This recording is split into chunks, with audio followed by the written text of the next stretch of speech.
Je vous salue, enfants de Dieu. Salutations à tous les saints à travers le monde.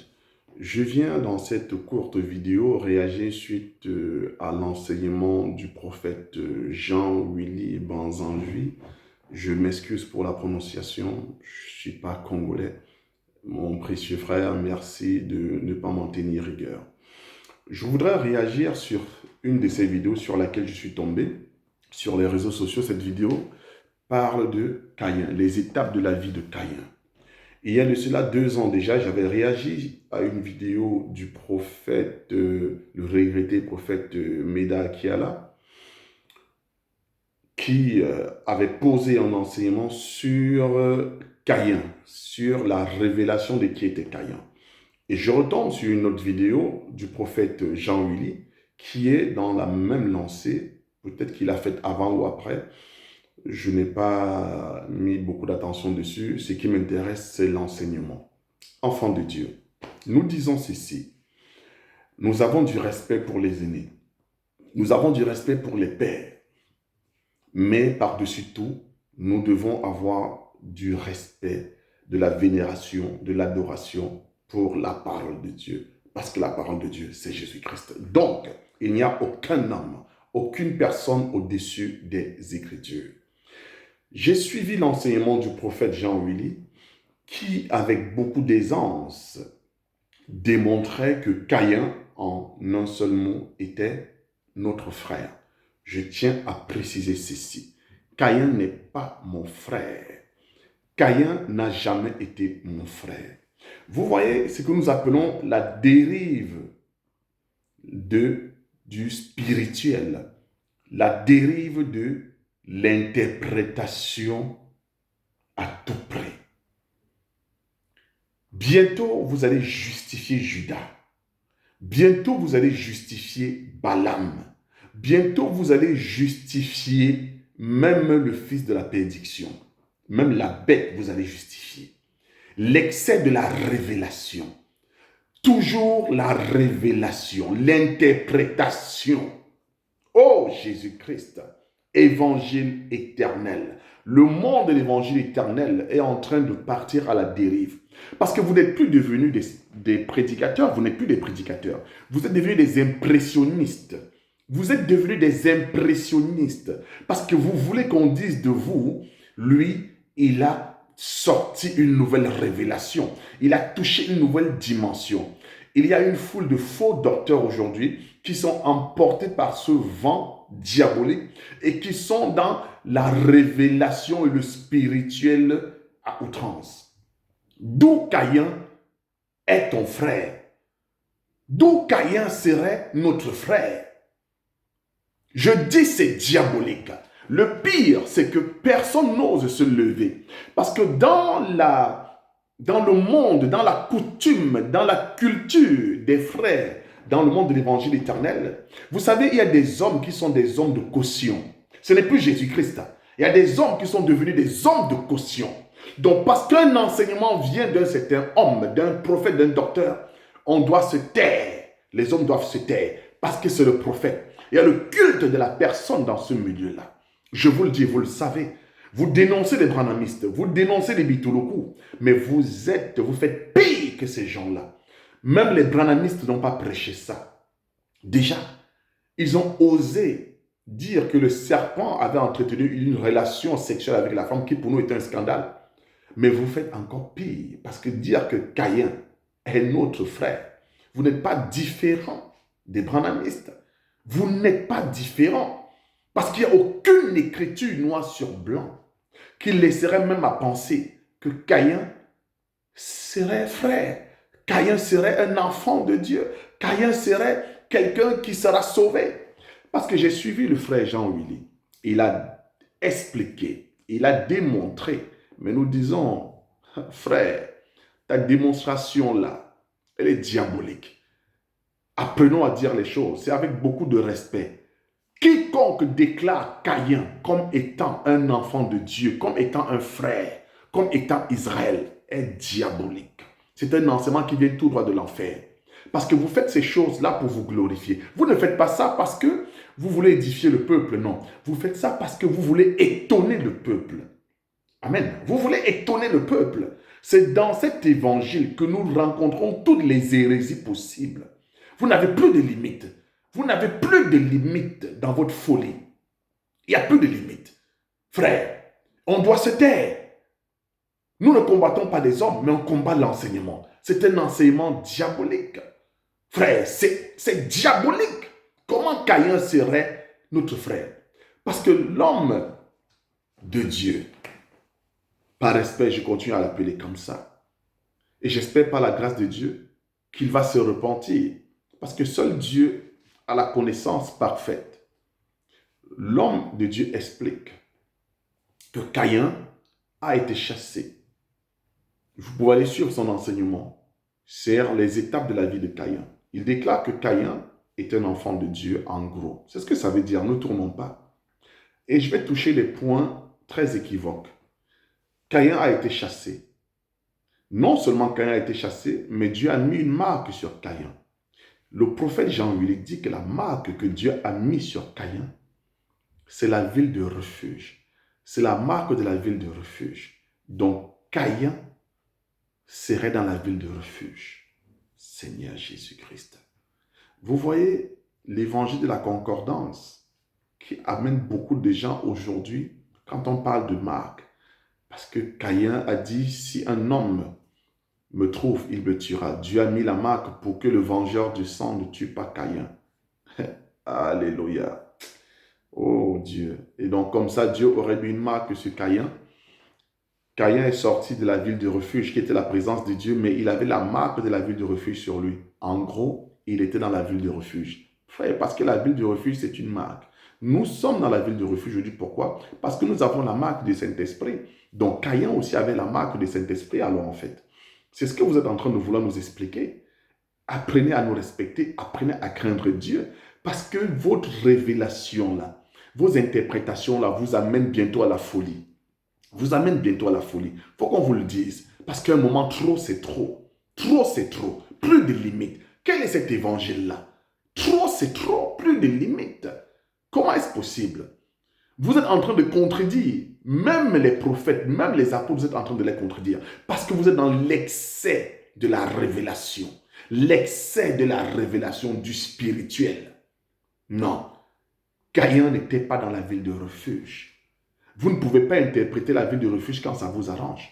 La ville de refuge, c'est la présence de Dieu. Ce n'est pas le fait d'empêcher à Caïn d'être tué qui est la ville de refuge. Non. Pourquoi Dieu a empêché? La ville de refuge, c'est la présence de Dieu. Caïn a été chassé hors de la face, loin de la face de Dieu. Dans la face de Dieu, là, c'est la ville de refuge. La présence de Dieu. Quand tu n'es pas dans la présence de Dieu, tu n'es pas dans la ville de refuge.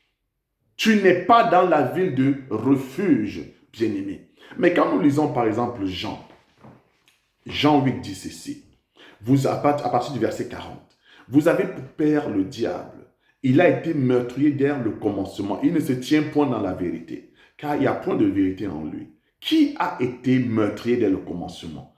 Qui a été? Pourquoi vous aimez prendre des versets qui ne sont pas clairs, qui sont obscurs?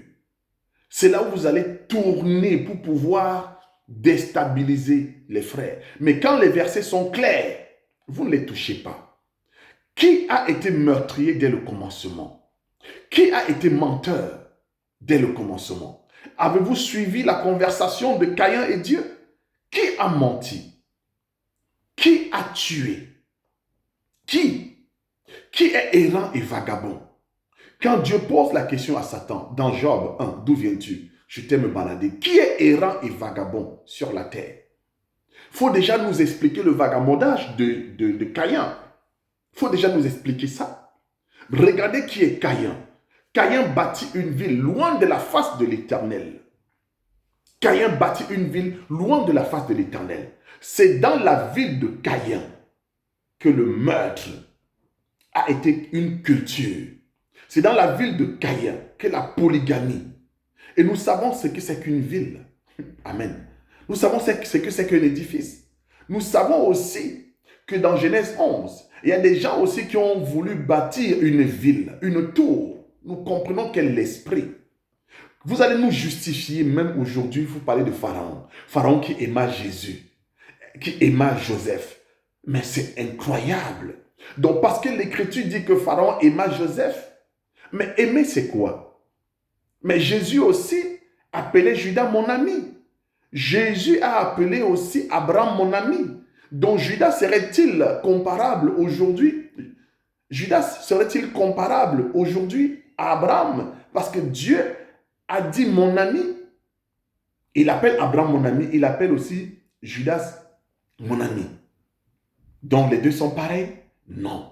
Est-ce que parce que Pharaon a aimé Joseph, est-ce que lui, ce Pharaon-là, était donc le type de Dieu? C'est une folie. Mais l'Écriture déclare que quand Dieu agrée les voies d'un homme, il dispose même ses ennemis. Parce que même Nebuchadnezzar a aussi glorifié le Dieu de Daniel aussi, pendant un temps. Lui aussi, pendant ce temps-là, qui était-il? Oh, évangile, que Dieu nous apporte la modestie, soyez modestes. Parce que quand vous prêchez, vous dites souvent que même Paul n'a pas prêché comme ça. L'évangile de l'orgueil, l'évangile de la personne, le culte de la personne. Vous n'avez plus de limite. Vous n'avez plus de limite.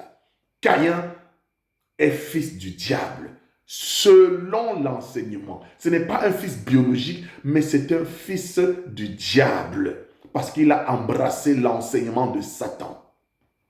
Et nous savons qu'il n'a pas connu la repentance. Il n'a pas connu la repentance. Il est errant et vagabond. Avant d'aller dans des versets, vous allez nous expliquer où vous voulez nous fatiguer. Mais sachez que vous ne nous fatiguez pas. Vous ne faites que exposer au jour d'aujourd'hui votre ignorance quand vous faites ces choses-là.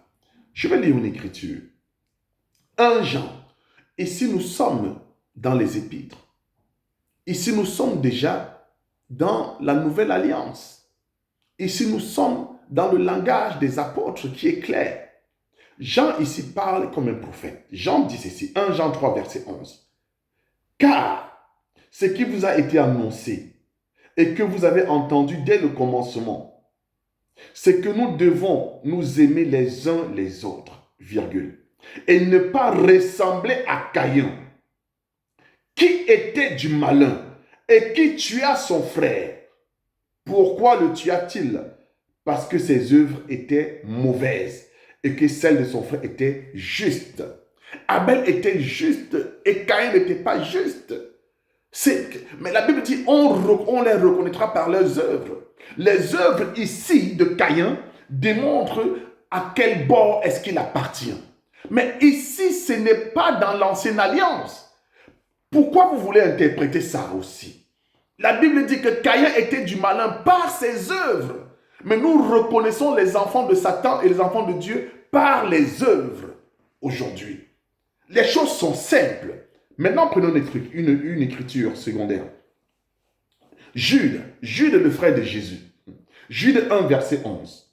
Je lis au nom de Jésus. Malheur à eux, car ils ont suivi la voie de Caïn. Jude dit malheur à eux. Ils ont suivi la voie de Caïn. Ils se sont jetés pour un salaire dans l'égarement de Balaam et se sont perdus dans la révolte de Corée. Pas la révolte de Corée. C'est incroyable ici. L'écriture est tellement claire. Jude compare Caïn à Balaam et à Corée. Ce sont des gens ce sont des compagnons. Caïn est compagnon de Balaam. Caïn est compagnon de Corée. Mais vous voulez nous expliquer que Caïn, c'est Israël. Pourquoi? Parce que l'Écriture dit, toi Israël, toi qui tues les prophètes, depuis le sang, voilà le sang d'Abel, depuis le sang d'Abel, dont vous êtes responsable du sang d'Abel. Mais quel est le mystère qu'il y a dedans? Il n'y a pas de mystère. Bien sûr, quand vous faites la volonté de Satan, vous êtes associé au crime de Satan. Parce que nous pouvons lire aussi l'écriture ici. Parce que quand nous prenons par exemple, assez rapidement, prenons Apocalypse 18. Apocalypse 18. À partir du verset 23. Et si on parle de la grande prostituée, on parle de Jézabel, si vous voulez. On parle de Babylone. La Bible déclare ici, la lumière et la lampe ne brillent plus chez toi. Et la voix de l'époux et de l'épouse ne sera plus entendue chez toi. Parce que tes marchands étaient grands. Et la terre, parce que toutes les nations ont été séduites par tes enchantements. Et parce qu'on a trouvé chez elle le sang des prophètes et des saints et de tous ceux qui ont été égorgés sur la terre. Mais est-ce qu'ici il s'agit d'Israël? Non. Ici, on parle d'une femme. C'est cette femme-là également qui avait soumis Israël par le fruit également de son impureté. Parce qu'Israël était devenu un peuple aussi idolâtre. Israël rejetait aussi la parole. Donc, quand Jésus parle à Israël, il parle non seulement à Israël, mais il parle aussi à l'esprit auquel Israël est soumis. Amen. Mais quand on lit dans l'Apocalypse, nous comprenons que le meurtre qui est reproché à Israël est aussi reproché à la grande prostituée, est reproché à Babylone. Caïn n'est pas notre frère. L'écriture est claire. Jean a parlé clairement. Jude a parlé clairement. Quelle que soit la démonstration que vous voulez apporter, Caïn n'est pas notre frère. Et si Caïn est ton frère, alors tu n'es pas mon frère. La Bible dit ne ressemblez pas à Caïn. Ne ressemblez pas à Caïn. Oh, c'est clair. Jean 3, verset 12. Ne ressemblez pas à Caïn, qui était du malin, et il tua son frère, parce que ses œuvres étaient mauvaises. Il était du malin. Ça, c'est un prophète qui parle. Tu ne peux pas corriger ça. Jude maintenant dit, malheur à eux. Ils ont marché sur les traces de Caïn par amour du gain. Ils sont tombés dans la même erreur que Balaam. Ils ont corrompu leur père en se révoltant comme Corée. Mais Balaam, c'était le gain. Caïn, c'était le gain. Corée. Vous nous expliquez aujourd'hui que Caïn, c'est votre frère. Si Caïn est votre frère, vous n'êtes pas mes frères. Caïn n'est pas mon frère. La Bible me dit de ne pas ressembler à Caïn, de ne pas suivre Caïn, parce qu'il était du diable. Nous pourrons avoir le temps de revenir tranquillement sur des profondeurs. Mais je dis simplement, enfants de Dieu, faites attention à qui vous écoutez. Faites attention. Aujourd'hui, il y a une dérive. Vous accordez une considération démesurée à l'homme et non à la parole. Vérifiez dans la Bible. Il n'y a aucune écriture. Il n'y a aucune écriture susceptible même de justifier Caïn. Ça n'existe pas. C'est vous qui justifiez Caïn. Dans vos explications, dans vos interprétations, vous justifiez Caïn. Vous justifiez Pharaon. Dans vos interprétations. Il n'y a plus de limite dans vos choses. Il n'y a plus de limite dans vos choses. Je respecte la parole. Frère, nous devons le faire aussi par amour. C'est une dérive. Caïn est satanique et diabolique. Caïn n'est pas notre frère. Caïn n'est pas mon frère. S'il est votre frère, ça vous regarde. Mais l'écriture est claire. Je n'ai pas besoin, frère, je n'ai pas besoin d'interpréter. Je n'ai pas besoin de spiritualiser. Jean et Jude sont clairs. Ils disent que Caïn était compagnon de Balaam et de Corée. C'est suffisant. Oh Jésus-Christ. Évangile éternel. Nous sommes vraiment à la fin des temps. Que Dieu nous bénisse. Que Dieu ait pitié de nous.